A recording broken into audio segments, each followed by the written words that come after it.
Hello, everyone. Welcome back to the Ranting Shop. I am going to do a quick review of the finale and also the reunion of the Ultimatum season 3. So, it was pretty cut and dry. First, they have them do this long speech. Oh, we've been through hard times, we've been through tough times. I don't want to say yes, but I don't want to say no, but I don't want to say yes. And finally, no. And finally, yes. Like all of them had to give a speech and then they say what they had to say. So essentially, we had Caleb and Mariah. They got engaged. I don't think it surprised anybody. I knew that he would have proposed. I just had a very strong inkling. Then let's talk about Arya and Scotty. That kind of shocked me a bit because I swore watching the entire show that Arya would come to her senses and leave. I had no clue or feeling that she would say it just did not make sense that she would stay in this relationship. Why? Because the entire show has been Arya complaining that she's not being heard. She has to beg him to do certain things and she's tired. And so that is a great example of when women say they're tired, but they still handle more of the BS.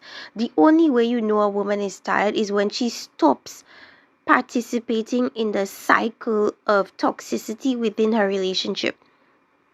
And let's talk more about Scotty and Arya. So when he proposed, she doesn't quite know for a second what to say. So she goes, no, yes, yes, yes, I choose you. And for some reason, it did not connect to me. In my mind, I was thinking, no, this is fake. This is fake. She is not serious. She's just doing this to spare his feelings. She's just doing this because she doesn't want to embarrass him. But she did not want to say yes in that moment. Because anytime we've ever seen a woman being proposed to, she doesn't hesitate to say yes. It's a very clear yes. But with Arya, she did this thing. She did this, no, yes, yes, no, yes. And so with that, I just knew she knew that she made a mistake immediately because, and she needed to justify her decision. So she was saying, oh yes, because you've finally been telling me the things that I want to hear. You're finally doing the things I want you to do. And in my mind, I'm like, is Arya a little bit slow? Because at the end of the day, a couple of weeks of doing what you want does not mean that it's what is going to happen for your relationship in the long term. Men know how to keep their women. If a man wants to keep a woman, he knows how to do it. If he has to lie to do it, he will do it. And I believe Scotty did say that he did lie a little bit. He did manipulate her a little bit in order for her to accept the engagement. So at the end of the day, these men know what they're doing, right? And in the reunion, what did we hear? They're no longer engaged. Why? Because what ended up happening was they moved in together and she realized that they were repeating the same cycle over and over and over again, and she asked for them to go to therapy and he refused. And she said, well, you thought I was bluffing? Which leads me to believe that she's been saying this for a long, long time and he's just been pushing it off, telling her no. And that was the last straw. And she actually did leave. On top of that, she had the loss of her grandparent and a miscarriage. Now, nobody's really addressing the miscarriage situation. For me, that was a huge red flag because I feel as if Scotty is gonna do whatever it takes to keep Arya there. Whether Arya is happy there or not, he wants to keep her there as long as possible. So it doesn't surprise me that he got her pregnant. That's the way I'm seeing it. I'm seeing it as something that he did on purpose so that she wouldn't leave.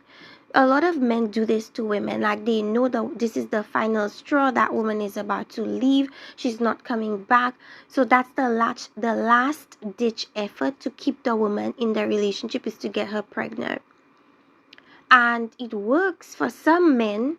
The women stay for a little bit and they still leave because the men continue to act how they've been acting. So there's only so much a woman can take, pregnant or not, baby mama or not, they will leave eventually. So I think that was his last ditch effort, and I just think in the bigger scheme of things, it wasn't supposed to be. She wasn't supposed to be his baby's mother. She wasn't supposed to be stuck in that relationship. It was her time to leave. And to me, that was the best sign for her to go. You don't want to be pregnant with a man like that. You don't want to be in a relationship with a man like that. And for me, it just seemed like she always looked exhausted. And from the glimpses of what we saw of Scotty, he can be very emotionally draining, because he's manipulative, because he never takes accountability.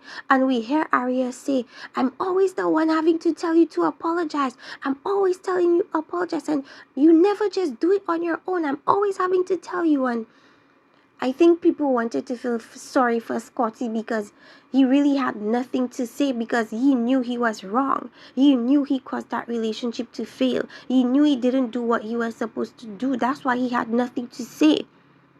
And all he had to say was, oh, I hope she'll come back to me. I hope not. I hope Arya leaves permanently and finds somebody more compatible with her. Because even her brother wasn't a fan of Scotty. And the brother is the closest person Arya knows. The brother is the only person along with Arya that can speak to the way the father was to them, right? And the way that the brother was like, I hope she moves on, that's just even further justification for leaving and never going back. I don't see why she would go back. And I must speak on this though, because I mentioned Mariah and Caleb, and Arya came on the reunion show ready to just nail Caleb to the cross. Like, you're gonna admit that you have feelings for me. Whether you are engaged or not, you're gonna admit it. And she kind of like put a lot of pressure on him to admit that there was an emotional connection, and it wasn't this one-sided thing, and it wasn't just a friendship. And I kind of understand Caleb's dilemma, because it's like he wants to be respectful to Mariah. And he feels like if he admits that he had or formed an emotional connection to Arya, it would be disrespectful to his fiancée. So I completely understand where Caleb is coming from. And it actually made Arya look crazy. It made Arya almost look unlikable, because it almost made it seem as if she wanted them to break up so that she would feel some form of vindication that he wanted me. I feel like she kind of felt like Caleb liked her equally, or at least equally as much as she liked him. And when he didn't reciprocate it, she felt disrespected, right? And then when she's hearing that they've gotten engaged, I think it added salt to the wound, because it's like, you're just gonna dismiss what we had and ignore it and act like it never happened. But I just don't like the way Arya did it. I felt like she was kind of ruining their moment, kind of ruining their engagement. And in a sense, it's like I'm conflicted. It's like I see why she did it, but she also came across bitter. Like she kind of wanted to throw salt on these people's engagement. And I don't feel like it was fair to Mariah. And she was kind of even also angry in a way, because she felt like Mariah was, taking time from her and Caleb bonding, because they were having 2-hour conversations in the bathroom every day. So I think Arya felt cheated out of the experience a bit. She felt like more could have come of it. She felt like maybe more could have come out in regards to a connection with Caleb. And I feel like she's kind of bitter that in the end of it all, she came out single. Single and grieving. And I don't think that's where she wanted to be. But at the end of the day, I don't think that her anger is being, I think her anger is being a little bit misplaced, because he finally did admit, okay, we did have an emotional connection. And I feel like the whole thing of him liking the Arya's pictures and liking her post and everything and deleting it and blocking her and unblocking her and all of that, I feel like it was a petty thing to allude to, because the assumption is that, well, because he liked my pictures, this must mean that he did have some type of interest in me. But I feel like that's not necessarily the case. I know for myself, like if I've had or shared an experience with other people and I newly add them on social media, I'm gonna like their pictures. I'm gonna like a lot of their stuff because we're new friends now. We bonded over this very unique experience that I cannot bond with any other person with.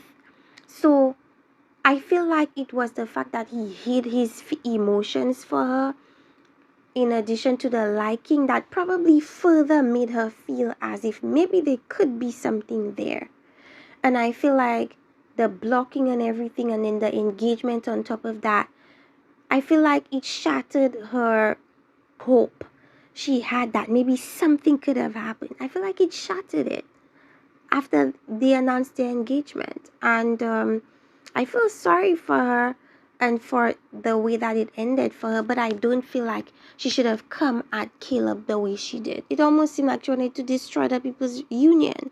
And another thing, Mariah, people were like, oh, Mariah didn't know. Mariah was upset that he was liking Arya's pictures and whatever. And in my mind, I'm like, Mariah was just doing what she had to do.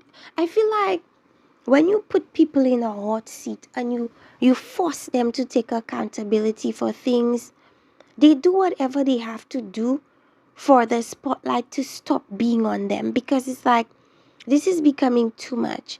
Okay, you want me to say it? Okay, I'll say it.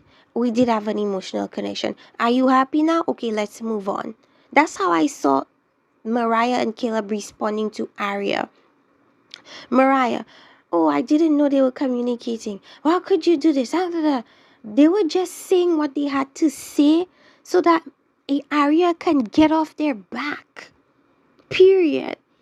But they said they're gonna get married in 2026.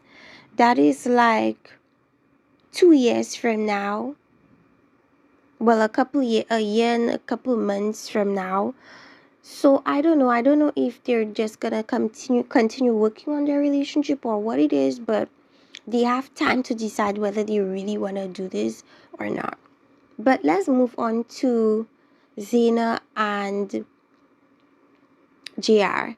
Now, initially, when we first saw Zaina, we thought Zaina was this confident woman. Zaina is like just girl's girl. She's nice. She knows who she is.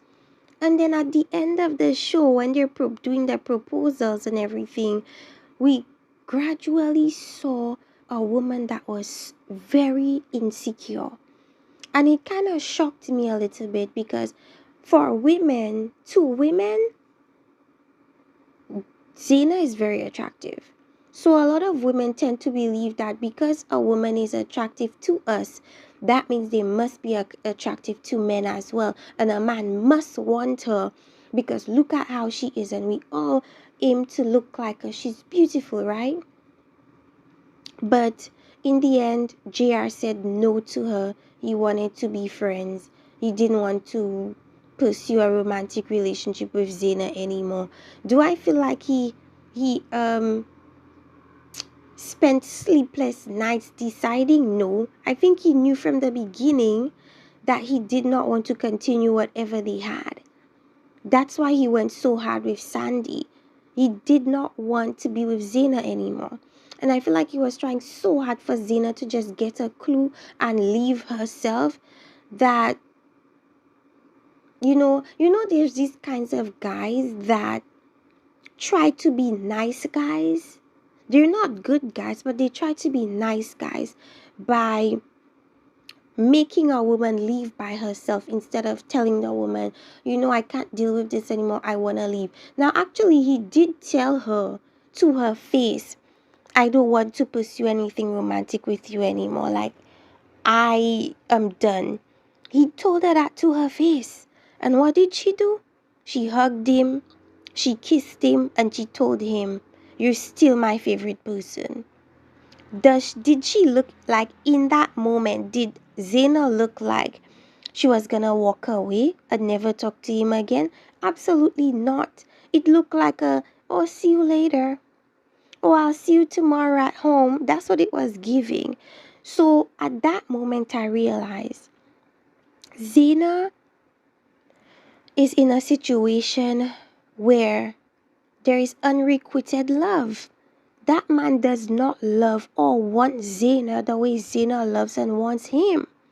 And I feel like instead of getting the bit of your self-respect that you have and leaving for good, I feel like she kept wanting him to say, yes, let's be in this relationship. This man is not going to say yes to you. This man has been trying for the longest time for you to leave him alone, but you won't. And because he's trying to be nice, he keeps going to her house, going out with her, accepting her gifts, being around her, knowing that it makes the situation even worse. And I know a lot of people are like getting at JR, and JR is manipulative and he's a liar and he's this F boy. I feel like a little bit of why people see that from JR is because that's the look he has. He looks that way. So it's easy for people to attach that to him. But do I necessarily think he's this awful individual? I don't think he's bad. I don't think he's bad, and I don't think it was bad of him to reject Zena. I think in his way of being, in his own mind, he thinks he's doing a good thing by not completely shutting Zena out. He thinks he's doing a good thing. But to the viewers, it's like, the reason why I don't quite agree with the viewers is that their whole stance is, how could you deny Zena? Zena is beautiful. So it's almost a thing of, when you're beautiful, you cannot be heartbroken. Nobody can say they don't want you. Nobody can say they don't want to be with you. It's like your beauty should give you access to love, access to being wanted, access to money, access to jobs, access to everything. It's almost like people are looking at beauty as such a huge currency exchange. Like, she's beautiful, how dare you not? But at the end of the day, you could be as beautiful as the most beautiful angel you've ever seen. But if the emotions, if the personality, if the goals are not compatible, then I don't blame JR for not wanting to continue on in that relationship. I don't blame him, and I'm not going to villainize him for not wanting to be with Zena. And that's what I see a lot of women are doing in their group chats. And I feel like it's disgusting. It's like I almost feel like they're trying to force this man into wanting to marry Zena and be with Zena. You don't know Zena on a personal level. You don't know Zena on a goal level. You don't know Zena intimately. You only see her outward appearance. And for you, that's enough for you to say she needs everything good for her. She needs him. She needs everything good. You don't know this woman. And everyone's not compatible with everyone. And physical attraction doesn't equate to being compatible with everybody.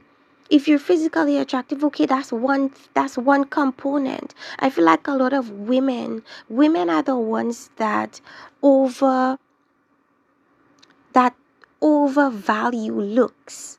Like, they really overvalue looks. They feel like if you're beautiful, you deserve everything, and sometimes you don't deserve anything. or you don't deserve what people think you deserve, because at the end of the day, you don't know that person. You know what they look like, but you don't know them. And maybe she could be compatible with many other men, but she wasn't compatible for JR.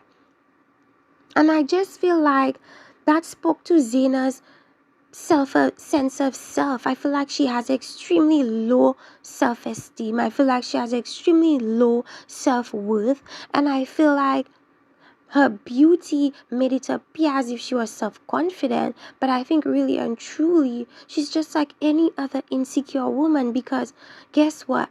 The partner you choose is the biggest indicator of your self-worth. If you're choosing somebody that doesn't quite like you how you like them, that doesn't quite want to be with you the way you want to be with them, why would you make an effort to give him a massage and take him to the, what did he say, the Ritz-Carlton, and give him steak dinners and massages and all these? Why would you do that with him when, first of all, he said on the reunion, did I ask you to do that? No, he didn't ask you to do that. So why did you feel the need to do it? It's because you felt like that would buy him. You felt like that could change his mind about you. And at the end of the day, it didn't.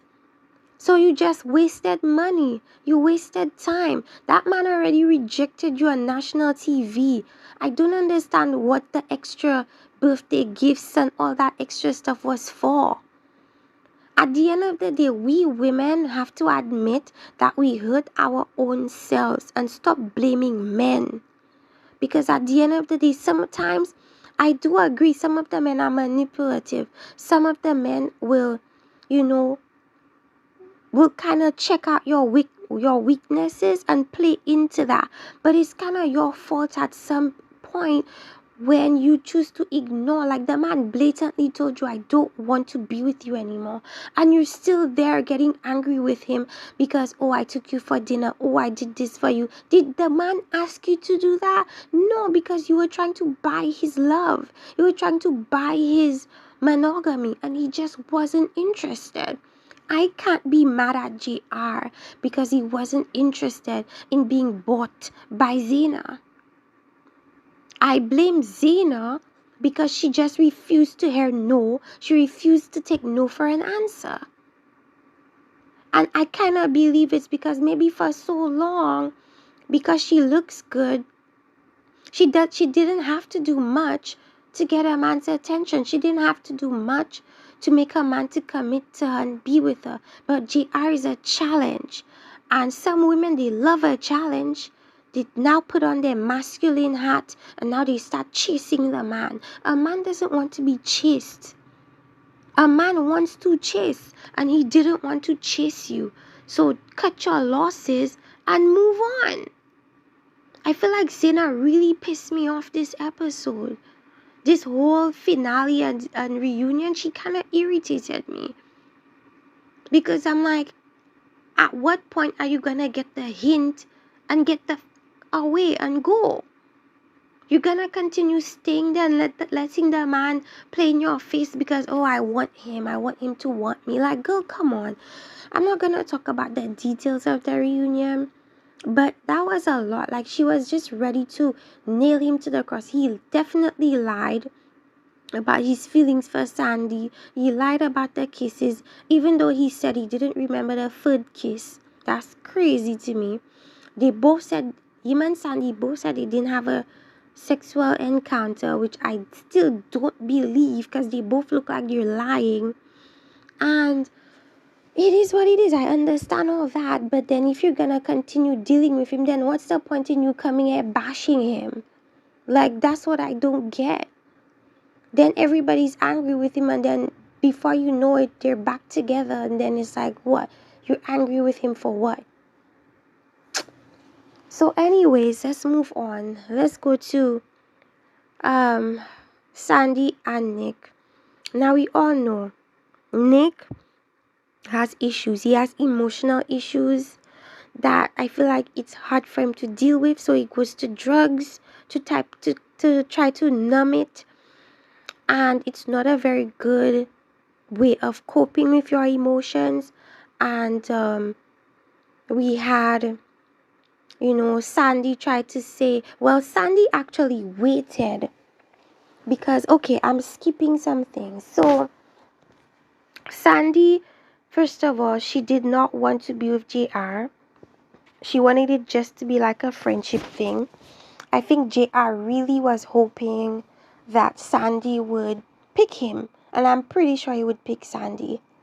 But Sandy just wasn't feeling it and didn't want to be with him. So that didn't work out the way JR wanted. And then we have with Nick, Sandy denies Nick as well because she feels like there's things that needs to be worked on and she just doesn't feel as if they're there yet to go into a committed relationship. Do I blame Sandy? No, because I completely understand the man is an emotional wreck. It will be very exhausting to deal with him. And imagine taking that into a permanent union like a marriage.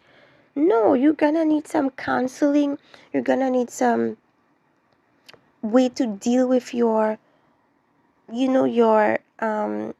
issues that is healthy. You need to do things in a healthy way. Like, I'm not gonna deal with a drug addict and alcoholic that doesn't know how to deal with his emotions. That is grounds for an abusive type of relationship. So I think I agree with her for not choosing Nick.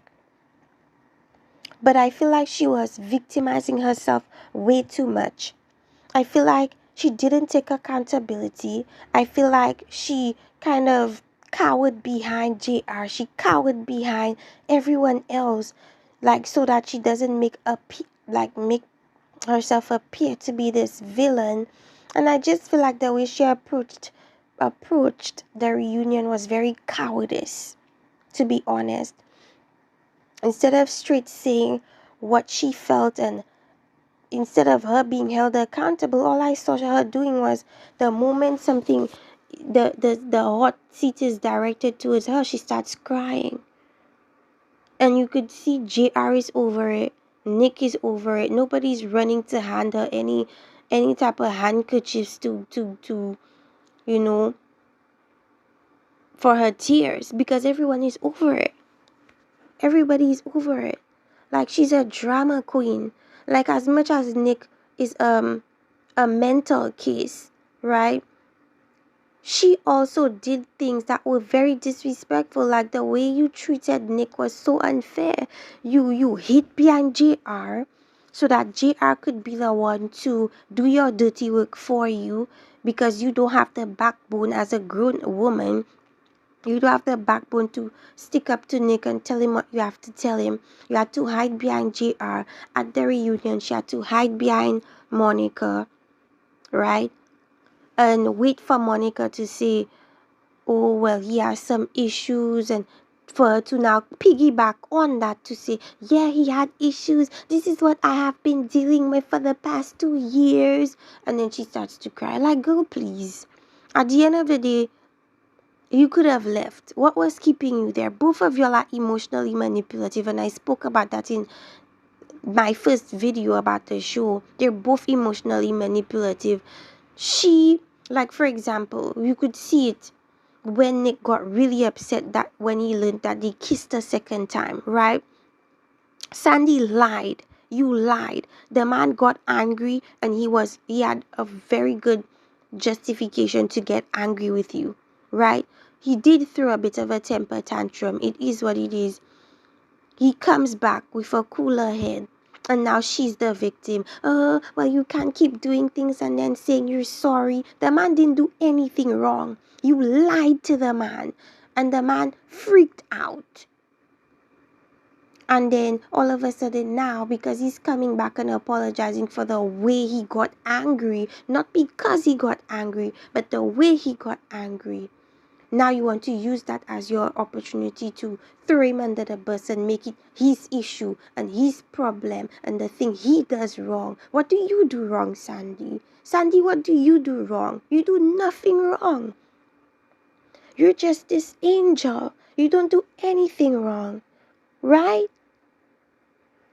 Someone that cannot accept their part in the relationship, that's a big red flag. At least Nick was willing to admit to it.